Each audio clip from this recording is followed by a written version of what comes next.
Tetapi di sini Sinari tetap berisi teguh kalau dia mau nungguin Kang Temu. Sepertinya dia berhasil membuat kesepakatan dengan kakeknya Kang Temu kalau dia akan nungguin Kang Temu sampai dia sadar aja. Setelah itu Sinari akan menjauh. Assalamualaikum Cinggu. Hai guys, balik lagi di Zerum TV. Gimana kabar kalian? Sehat-sehat selalu kan? Kali ini aku mau bahas lagi bisnis proposal untuk episode 11 dan 12. Gimana? Udah pada nonton belum episode 10-nya? Wah, kaget banget ya kalau ternyata Kang Temu harus mengalami kecelakaan. Kayaknya episode-episode berikutnya ini bakalan ada sedih-sedihnya nih guys. Kalau kalian udah baca webtoonnya, pasti kalian sadar dong banyak perbedaan dari webtoon dan dramanya. Banyak alur cerita yang ditukar-tukar. Gimana? Penasaran kan untuk episode 11 dan 12 ini? Kita langsung aja yuk ke pembahasannya. Jangan lupa subscribe, check it out. Sebelum kita masuk pembahasannya, aku pengen sedikit sharing dulu nih sama kalian. Kalian pernah gak sih ngerasain bingung gitu mau ngasih kado apa? Nah, sekarang kalian gak usah bingung-bingung lagi. Aku mau rekomendasiin kado apa sih yang cocok buat dikasihin untuk sahabat atau saudara atau teman kalian. Ini dia eksklusif bundle set limited edition Scarlet Whitening X Twice. Kalian pasti penasaran kan apa aja isinya? Sebelum itu kita lihat dulu videonya. Ini tuh video TVC resmi dari Scarlet dan Twice sebagai brand ambasadornya ya. Cantik banget ya. Aku bisa nggak ya kayak gitu glowing banget? Muka aku glowing nggak sih? Mereka tuh emang beneran pakai ya di mukanya.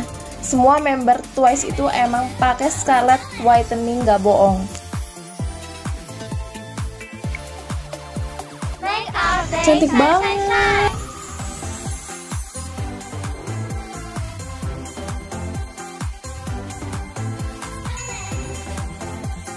Kalian pengen gak sih mukanya glowing kayak mereka gitu? Sini ada Feli juga ya. Let's rise together with Scarlet Power. Scarlet, reveal your beauty. Bener-bener keren deh, pokoknya nggak salah ya. Scarlet itu pakai Twice sebagai brand ambasadornya. Emang bener-bener cantik-cantik banget, glowing, dan ya pokoknya keren lah buat Scarlet. Apalagi artis Korea itu kan nggak sembarangan buat bekerja sama dengan sebuah brand. Berarti ini tuh membuktikan kalau Scarlet Whitening itu emang bener-bener bagus kan. Di video tadi kan kalian dengar reveal your beauty. Artinya tuh apa yang kita miliki harus kita syukuri dan kita rawat. Jadi kita tuh harus bersyukur sama diri sendiri dan menjadi diri sendiri. Kira-kira kejutan apa lagi yang bakalan dikasih sama Scarlet? Kemarin kan Scarlet itu kolaborasi sama Song Joong Ki. Sekarang sama Twice. Next siapa lagi ya? Sekarang kita unboxing apa sih isinya yang ada di dalam sini. Kalian pasti penasaran kan? Ini tuh packagingnya lucu banget ya kalau menurut aku tuh. Nih, ini udah aku buka ya plastiknya. Di sini ada tulisan Scarlet X Twice. Lucu banget kan? Nih, kita buka sekarang. Ini tuh juga ada magnetnya ya di sini. Jadi nggak usah takut kalau bakalan gampang-gampang kebuka gitu. Wah, ada surat cinta, guys. Aku dapat surat cinta dari Twice. Kita lihat ya isinya apa. Photocard, postcard. Di sini juga ada surat. Ada tulisannya Dear sahabat Scarlet. Terus dapat apa lagi? Dapat photocard. Lucu banget ya. Di sini aku dapat Jihyo. Ini belakangnya hologram. Ada tanda tangannya juga. Yeay. Terus ininya tuh, ini jangan kalian rusak ya. Untuk isinya di sini ada facial wash, ada Bradley Essence Toner, ada juga serum, ada day cream, dan ada juga night cream. Di sini aku ambil yang Brightly series karena muka aku emang jarang jerawatan. Buat kalian yang jerawatan, kalian bisa ambil yang paket Acne series. Di sini tuh udah lengkap banget, semuanya ada ya buat perawatan face care kalian. Jadi kalian tuh udah nggak usah pusing deh nyari-nyari lagi kalau misalnya beli paket limited edition yang Twice ini. Untuk cara pemakaiannya aku udah sering bikin di video-video aku sebelumnya. Buat kalian yang udah sering nonton YouTube aku pasti udah tahu lah ya. Dan tenang aja, ini tuh aman, sudah ada BPOM-nya. Buat kalian yang mau beli, kalian bisa langsung aja cek Shopee atau Instagramnya, nanti linknya aku taruh di deskripsi. Langsung cek Instagramnya Scarlett Whitening Reveal Your Beauty.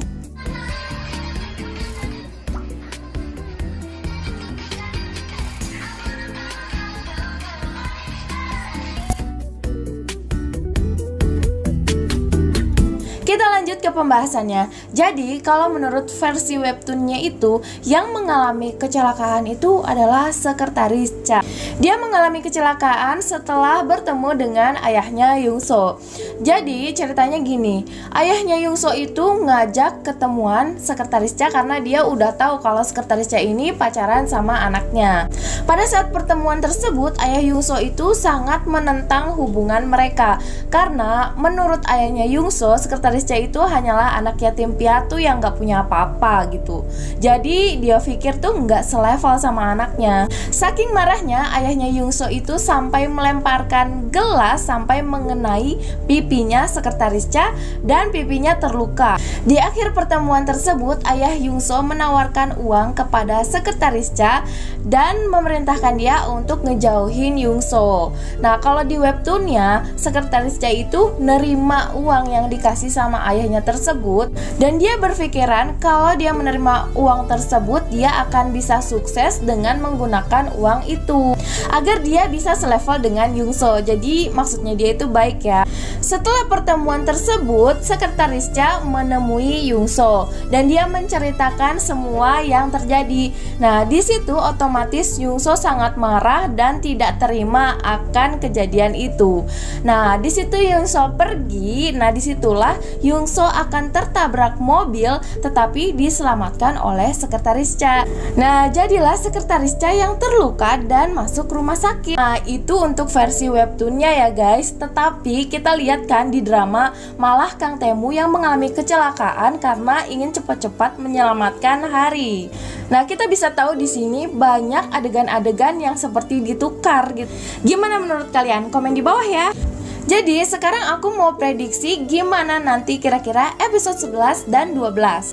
Setelah kakeknya Tae-moo ini menerima telepon dan mendengar kabar kalau Tae-moo ini kecelakaan, di situ Sinari langsung menanyakan kepada kakeknya Kang Tae-moo di mana tempat Kang Tae-moo dirawat. Tetapi kakeknya Kang Tae-moo malah marah sama Sinari. Beraninya kamu menanyakan itu.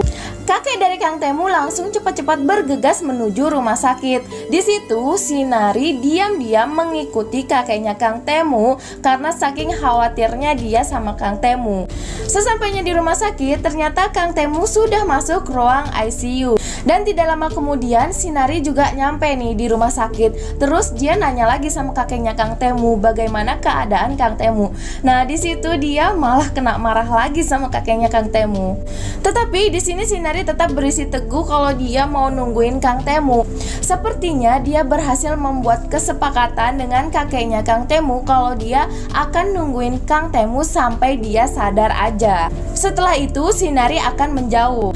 Di situ sepertinya kakeknya Kang Tae-moo setuju sama kesepakatan itu. Nah, keesokan harinya setelah Sinari mendapat kabar kalau Kang Tae-moo sudah melewati masa kritisnya, akhirnya dia menelpon Yungso dan memintanya untuk menjemput Sinari di rumah sakit. Setelah Sinari melihat berita, ternyata kabar tentang kecelakaan Kang Tae-moo itu sudah menyebar. Ternyata di kantor juga sudah mulai heboh tentang kabar tersebut. Otomatis hal ini membuat Sinari sedih kan. Tidak lama kemudian Sekretaris Cha datang ke ruangannya Sinari dan dia mengkhawatirkan keadaan Sinari. Jadi dia menanyakan apakah dia baik-baik saja. Takutnya Sinari itu shock. Dan sekaligus dia memberi kabar terbaru tentang Kang Tae-moo. Setelah mendengar kabar itu, Sinari pun menjadi sedikit lega, tetapi dia memutuskan untuk menjauh dari Kang Tae-moo.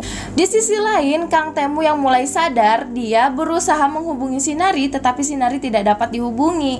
Gara-gara itu akhirnya Kang Tae-moo kabur dari rumah sakit dan dia nyariin Nari kemana-mana itu nggak ketemu. Sampai suatu saat Kang Tae-moo tidak sengaja bertemu dengan keluarganya Hari. Tetapi sepertinya di situ Kang Tae-moo tuh kayak dimarah-marahin sama orang tuanya Hari. Apa mungkin ya orang tuanya Hari itu udah tahu kalau dia itu direkrut direktur yang jahat itu. Karena di preview terlihat Kang Temu itu menanyakan hari di mana, tetapi dia malahan kena marah. Namun sepertinya perlahan adiknya Hari itu membantu menjelaskan kepada orang tuanya Hari. Kemudian abis kejadian itu Kang Temu masih tetap berusaha nyari-nyari Hari. Nah, setelah kita lihat di preview, ternyata Nari itu ada di tempat yang tinggi. Mungkin aja itu di Namsan Tower ya. Di situ Hari sedang menenangkan diri dan sepertinya mungkin disitulah mereka akan bertemu. Kemungkinan juga di situ mereka akan berpelukan dan Temu akan meminta si Nari untuk tidak menjauh dari dia. Di situ mungkin juga Kang Temu akan melamar si Nari. Kakek Temu yang mengetahui Kang Temu itu sampai kabur dari rumah sakit untuk menemui si Nari, harusnya sih kakeknya Temu ini sadar kalau ternyata Kang Temu ini benar-benar sayang sama si Nari. Di sini mungkinlah titik di mana kakeknya Kang Temu ini merestui hubungan mereka. Karena seperti yang kita tahu kan, kakeknya Kang Temu sendiri yang bilang kalau dia menyetujui hubungannya Kang Temu dengan Gemhi itu karena Kang Temu benar-benar menyayangi atau menyukai Gemhi. Nah, mungkin saja kan sekarang pun dengan si Nari berlaku hal yang sama. Akhirnya mungkin mereka pun akan menikah di episode 12 seperti spoiler-spoiler yang sudah beredar. Gimana menurut kalian? Apakah ceritanya akan sama seperti di webtoon lagi atau akan ada yang dibalikin lagi? Cuman tetap seru sih ya ceritanya. Nah, untuk cerita Sekretaris Cha dan Youngso selanjutnya kayaknya lebih enak kita bahas di video yang terpisah ya. Gimana menurut kalian? Kalau kalian suka dengan pembahasan ini, jangan lupa share ke teman-teman kalian dan jangan lupa juga subscribe karena nonton drama itu nggak seru kalau sendirian. Stay tune terus di Zerum TV. Krong, Gamsahap Nida.